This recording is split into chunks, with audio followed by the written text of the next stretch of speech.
هنعمل النهاردة بقى شاورما الدجاج في البيت بتتبيلة مميزة جدا، أحسن من المطاعم ب100 مرة. وهقول لكم كمان على سر النكهة الخزعبلية اللي بتاكلوها بره، وهعرفكم كمان طريقة التومية الكريمية الرهيبة اللي من غير بيض خالص، وكمان ألذ وأسهل سلطة الطحينة، طريقة سهلة جدا وبسيطة جدا وسريعة جدا كمان. مش هتصدقوا إن دي معمولة في البيت بجد. مقاديرنا بسيطة وسهلة، وهنقول على البدايل. هنحتاج كيلو من صدور الفراخ، والمقادير اللي في الفيديو كلها لكيلو، ممكن تنصصوا هتعملوا نص كيلو.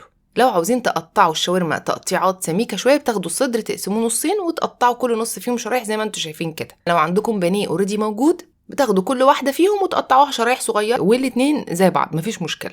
هنتبل بقى الفراخ. هنحتاج نص كوبايه من الزيت، زيت زيتون، انا مستخدمه زيت زيتون ولكن ممكن تستخدموا زيت عادي. عصير ليمونيه كبيره، انا استخدمت الليمون الاصفر. لو هتستخدموا الاخضر يبقى ليمونتين بقى. 4 معالق كبيرة من الخل، وهنحتاج معلقتين كبار من معجون صلصة الطماطم. لو عندكم كاتشب زودوا كمان 3 معالق كبار من الكاتشب، ولكن أنا استخدمت صلصة طماطم فقط، وهعوض الكاتشب بمكون كده بعدين. كوباية إلا ربع من الزبادي. البهارات بقى بتاعتنا: معلقة متوسطة من الملح، معلقة متوسطة من الكمون، معلقة كبيرة من الكزبرة، معلقة متوسطة من البابريكا. معلقة متوسطة يعني مش كبيرة قوي، ناقصة كده شوية، كبيرة ناقصة. معلقة كبيرة من البصل الباودر. وهنحتاج كمان فلفل احمر مجروش او بذور الفلفل الاحمر، اللي هو يعني زي شطه كده. انا بس واخده نص معلقه صغيره، مش كتير قوي علشان ما تبقاش سبايسي زياده. معلقه صغيره من الفلفل الابيض، مفيش فلفل ابيض حطوا فلفل اسود مفيش مشكله. نص معلقه صغيره من الحبهان، نص معلقه صغيره من جوز الطيب، نص معلقه صغيره من القرفه، معلقه صغيره من الجنزبيل المطحون او اللي هو البودره. وهنحتاج على طرف المعلقه كده زي ربع معلقه صغيره من الكاري. وهنحتاج معلقه متوسطه من السكر، وده علشان انا ما حطيتش كاتشب. لو زودتوا 3 معالق كاتشب خلاص الغوا السكر. وهنحتاج كمان 5 حبات من القرنفل. القرنفل بشيله على جنب وبعمل بيه تركايه كده بتنقل الشاورما في حته تانية خالص. هنحتاج 6 فصوص من الثوم، وهناخد القرنفل 5 فصوص القرنفل بتوعنا دولت ومع الثوم وفي مطحنه البهارات، وبزود عليهم معلقه زبادي علشان بس يطحنوا ويوصلوا لان هم يبقوا معجون. طبعا وانا بقى بطحنها ببص عليها يعني في النص كده واديها تقليبه، وارجع اكمل طحن لحد ما تعمل معايا المعجون اللي انتوا شفتوه ده. هنقلب بقى الفراخ مع التتبيله الرهيبه الرائعه دي. طبعا استخدمت ايدي لانه لازم ايدينا. بعد ما بقلب التتبيله بزود معلقتين كبار من دبس الرمان. دبس الرمان لزج شويه كده، فساعات البهارات بتلزق فيه فهحطه في الاخر. بنقلب بقى كل حاجه مع بعضها. واخر حاجه لو متوفره عندكم حطوها معجون الفلفل الاحمر اللي هي بيقولوا عليها ريست الشطه. طبعا في منها اللي هي الفلفل الاحمر الحلو اللي هو مش سبايسي. المفروض ان احنا بنحط معلقه كبيره مليانه، بس اللي معايا ده سبايسي حار، فانا مش عايزه احط كميه كبيره علشان ما تبقاش مشطشطه قوي عشان الولاد، فحطيت معلقه صغيره. لو عندكم الحار وبتحبوا الحاجه الحاره حطوا معلقه كبيره مليانه. عندكم الحلو بقى على طول حطوا معلقه كبيره مليانه. وانا ان شاء الله هعمله معاكم في فيديو قريب. ندعك بقى كل حاجه مع بعضها وبنغطيها ونسيبها بقى في التلاجة ساعتين 3 4 5، ويا سلام لو من بالليل، بس هو لحد ساعتين تمام. على بقى ما تتبل هنجهز اول حاجه التوميه. هنحتاج تلت كوبايه من النشا، كوبايه من الميه. هنقلب النشا مع الميه الاول على البارد كده عشان النشا يفك، وبعد كده نرفعهم على نار متوسطه ونستمر في التقليب لحد لما هتلاقوه عقد كده وبقى عامل زي ما انتم شايفين كده، شكله هلامي بالشكل ده.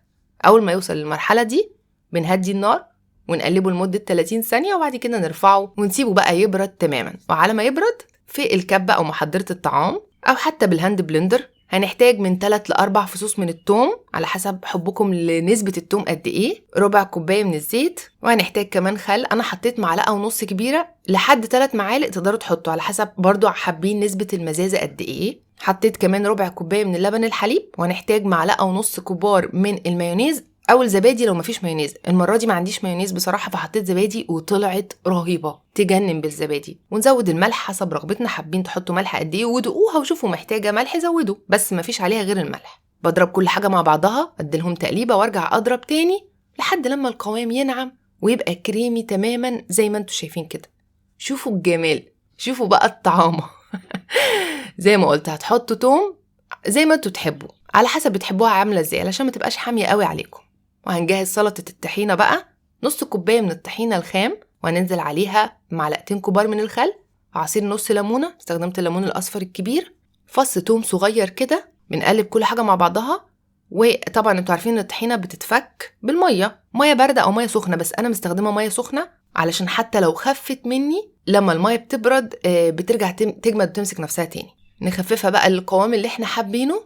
بحط الملح، ربع معلقة صغيرة من الكمون، رشة من جوز الطيب، ورشة من الشطة حسب نسبة الشطة اللي انتوا عايزينها، وبنقلب كل حاجة مع بعضها. وكده بقت جاهزة معانا. كده جهزت سلطة التومية وسلطة الطحينة والبطاطس كمان حمرناها. وهنقطع الخيار. طبعا انتوا عارفين يعني مفيش شاورما من غير خيار مخلل. انا جايبه الخيار جاهز صراحه، مش مخللاه ولا حاجه، ولكن لو عندكم مخلل في البيت خلاص تمام. صوابع رفيعه كده. والبصل كمان، البصل الاحمر الجميل بتاعنا بنقطعه كده جوليان. وكده كله بقى جاهز معايا.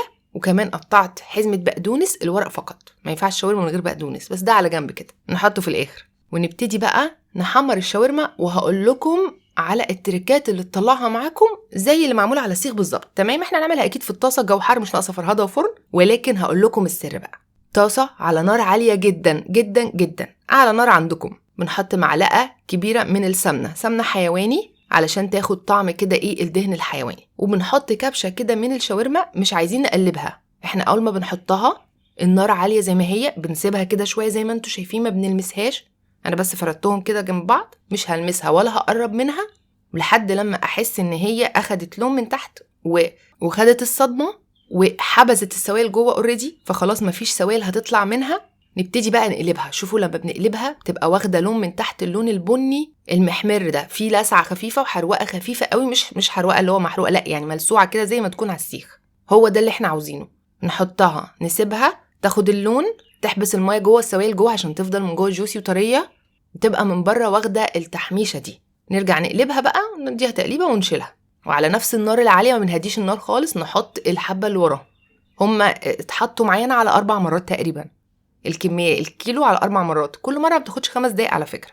ما بقلبهاش، بس بفردها جنب بعضها عشان كلها تستوي، وبعدين برجع اقلبها. بصوا، وكل حبه بيبقوا احلى من اللي قبلهم، لانه بيبقوا واخدين من طعم اللي قبلهم، واخدين التحميشه من اللي نزل من اللي قبلهم كمان. وبعد كده نرفعها، تاخدش سوا كتير، يا دوبك تتحط تتشمع، نقلبها وبعدين نرفعها. وهنا زودت بقى سمنه، كانت شربت السمنه، زودت معلقه سمنه. ولو في حاجات اتحرقت زياده بشيلها بمنديل ولا حاجه لحد لما اخلص الكميه كلها. طبعا انا عاوزه الدهون اللي معاها دي بتديها طعم حلو قوي جوه الساندوتش، فما تحاولوش يعني تتخلصوا منها. وبعد كده بقى هقول لكم على السر اللي يديها طعم الشوي الجميل الرهيب. واعتقد هو مش سر، اعتقد كلنا بنعمله يعني. بنجيب ورقه فويل نعملها على شكل طبق صغير كده، نحطها كده في نص الفراخ. انا عملت حفره كده في النص، وبحط فيها معلقه زيت كده ولا حاجه، واحط فحمايه متولعه. طبعا اول ما تتحط في الزيت بتطلع الدخان بتاعها. ونجيب بقى ورقه فويل او ورق الومنيوم يعني، ونغطيه كويس، نحبس بقى الدخان اللي طلع ده جوه لحد لما يخلص كل الدخان بتاعه، يعني الفحمايه تبطل تطلع دخان، تنطفي كده، تاخد طعم شوي يجنن، كأنها معمولة على السيخ بالظبط من غير فرهدة ولا حاجة. طبعا تقدروا تستخدموا الخبز العربي اللي هو العيش الشامي، عيش فينو، تورتيه، الخبز المرقوق، او الخبز اللي هو الرقاق اللي هو زي رقاق الطري ده انا هستخدمه. شوفوا التومية عاملة ازاي تجنن. نحط بقى معلقة كده من التومية، شوية من الفراخ شاورما، حطيت الخيار، حطيت البصل، حطيت كمان بطاطس محمرة، ورشة من البقدونس. أنا لا أستغنى عن البقدونس في الشاورما. ومعلقة كبيرة كده محترمة أو معلقتين كبار كده من الطحينة. ونقفل الساندويتش بتاعنا زي ما انتوا شايفين كده. ده تورتيه، ده عيش تورتيه أو تورتيلا. تقدروا تستخدموا خبز الصاج طبعا لو موجود عندكم، وعلى فكرة عمايله سهلة، هنعمله مع بعض إن شاء الله قريب. الرقاق اللي انتوا شايفينه ده بتنيه نصين فوق بعض، علشان هو رفيع قوي ورقيق قوي، ممكن يبشنن يعني السوائل تخليه يتبهدل او يتقطع. فبنحط 2 كده فوق بعض، 2 كده تانية. ونحط برضو التومية، الفراخ، الخيار المخلل، نحط البقدونس، ونحط طبعا البصل والبطاطس، ومعلقتين الطحينة اللي فوق. وكده بقت تمام. ونلف برضو الساندوتش زي ما انتم شايفين، بتلفوه من الجنبين كده، تقفلوه من هنا ومن هنا، وترجعوا تلفوه بالشكل ده. لو عايزين تعملوه برضو في الكايزر العادي او في الفينو، الاطفال بيحبوه دايما في الكايزر او الفينو. ونفس الطاسه ما غسلتهاش ولا حاجه، بنفس طعم الشوي اللي فيها، معلقه سمنه كده ولا حاجه. ونحط الساندوتشات بتاعتنا، ولو حاجه تقيله نضغط عليها كده من فوق، غطا حله كده تقيل ولا حاجه، ونضغطها بس عشان تتقفل كويس. ونرجع بقى نقلب فيها لحد لما تاخد الحرمشه اللي نحبها. بصوا الاداه اللي انا مستخدماها دي حديد، فيها تجزيعه كده اسمها جريل بريس او ضاغط جريل، او اللي هو الضاغط على الجريل بشكل الجريل. بحطها على النار على العين عادي على البوتاجاز، تسخن قوي، برجع احطها فوق اي حاجه تديلها شكل الساندوتش، طبعا ماسكاها بفوطه علشان هي سخنه دلوقتي، حطيتها على النار فسخنت خالص. برجع احطها فوق الساندوتش. بصوا بتديله لسعه الجريل وطعمه بيبقى تحفه لانها حديد عامله زي الجريل فعلا، تجنن. انا مش فاكره انا جايباها منين بس هي موجوده في كل حته يعني، لو حابين تجيبوها او تحطوا جوه الجريل او على النار على طول على الطاسه، تحرمشوا كده على الطاسه. مش لازم يعني شكل التجزيعات بتاعت الجريل، مفيش مشكله يعني، انا بس حبيت اوريكم فكره يعني. ونلف الساندوتش بقى بتاعنا لفه حلوه كده، لفه محترمه كده علشان ما يتبهدلش واحنا بناكله، ما يفضلش بقى ايه ينزل كل السوائل اللي فيه. بصوا بقى من جوه عامله ازاي. عايزه اوريكم بس حاجه، بصوا لما بضغط عليها شايفين بتنزل ازاي شايفين السوائل البهريز اللي جوه. هو ده بقى اهم حاجه، انها تبقى من جوه جوسي كده. الشاورما مظبوطه من بره متحرمشه واخده طعم الشوي، ومن جوه جوسي فيها العصاره والسوائل بتاعتها كده بقى تجن. تحطوا بقى معلقه توميه كده فوق، ولو ما بتحبوش التوم خففوه فتبقى طعمها كريمي كده ومفيش فيها نكهه توم حاده وبس.